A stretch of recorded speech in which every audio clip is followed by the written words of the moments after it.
हमें तो लूट लिया। इधर आओ जी। ऐसी ऐसी अगर समझिन मिल जाए तो मिजाज खुश हो जाएगा। हमें तो लूट लिया मिलके हुस्न वालों ने, हमें तो लूट लिया मिलके हुस्न वालों ने, गोरे गोरे गालों ने, काले काले बालों ने, गोरे गोरे गालों ने। इधर आ जाइए, रुको भैया। हमें तो लूट लिया, यहाँ के लोगों को लूट ली है ये।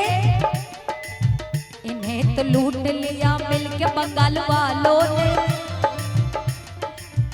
इन्हें तो लूट लिया मिलके बंगाल वालों ने, गोरे गोरे गालों ने, काले काले बालों ने, गोरे गोरे गालों ने, काले काले बाल।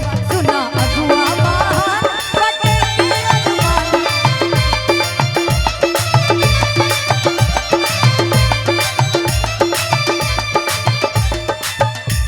और कहा तरी। अच्छा हाँ बजा दीजिए, बजाइए बजाइए।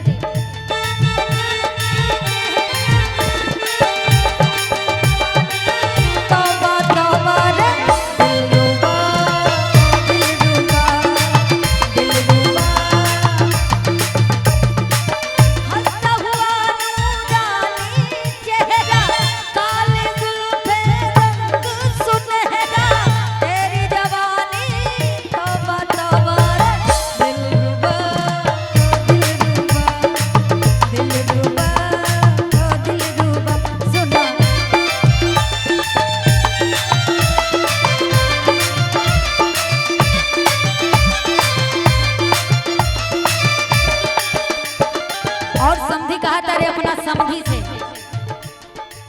ना चाहिए हमरा के कूलर और टीवी, पढ़ल लिखल चाहिए हमरा बबुआ के बीबी।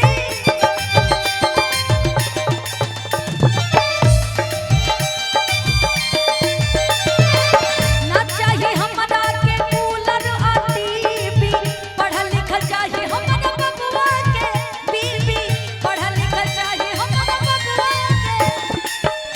के। ना चाहिए हमरा के कूलर आ टीवी, अब पढ़ल लिखल चाहिए हमरा बबुआ के बीबी। काहे खातिर?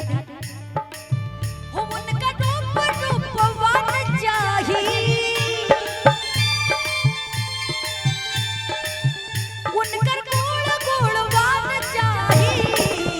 सुना अगुआ महान बटे के अरमान, समधिनिया ब्यूटीफुल चाहिए। सुना अगुआ महान बटे के अरमान, समधिनिया ब्यूटीफुल चाहिए।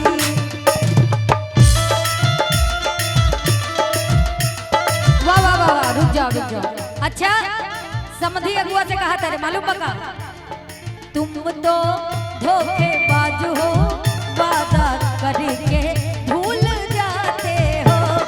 तुम तो धोखेबाज हो, वादा करके भूल जाते हो। रोज रोज तुम जो सनम ऐसा करोगे, रोज रोज तुम जो सनम ऐसा करोगे, हम तो रूठ जाएंगे तो हाथ मलोगे। कहने लगे देखो अगर हम रूठ जाएंगे तो फिर हाथ मलते रह जाओगे। अपनी जो बिटिया है ना, जो अगुआ राम, रखे ही रह जाओगे क्या? अरे तुम तो, अगुआ कहता है क्या, तुम भी बड़े चालाक हो, मुस्कुरा के दिल जलाते हो। तुम भी बड़े चालाक हो, मुस्कुरा के दिल जलाते हो। बार बार तुम जो सनम ऐसा करोगे, बार बार तुम जो सनम ऐसा करोगे, हम जो रूठ जाएंगे तो आहें भरोगे।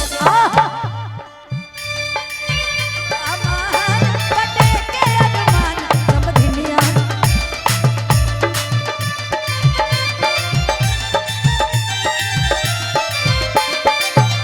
लास्ट लाइन में कहा तारे भैया। अच्छा लास्ट लाइन का मतलब समझिए ने भैया ना भी ध्यान दे। कहा तारे भले कम दी हाथ हुई रुपया दहेज में, बाकी मोरा बबुआ के राखे करेज में।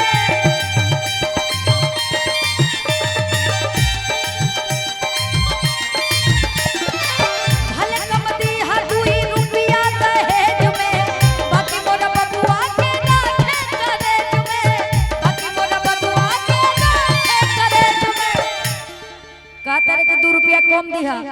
लेकिन हमरा बबुआ के अपना करेजा में रखे काहे थे कि निमन कुल खानदान चाहिए। आगे छोड़िए ना हो ये गोसाली से आन चाहिए का तरह हमके समधिन जवान चाहिए लेकिन हमारा बबुआ के गोसाली से आन चाहिए। आखिर मजाक उजाक केकरा से करी भाई कि निमन कुल खानदान चाहिए ये गोसाली से आन चाहिए। आवा कैसे के सुना अगुआ मान बटे गोद मान समधिनी जवान चाहिए।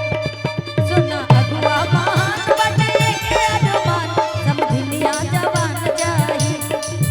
सुना अगुआ मान बटे गोद मान समधिनिया जवान चाहिए। सुना अगुआ मान बटे गोद मान समधिनिया जवान चाहिए। सुना अगुआ मान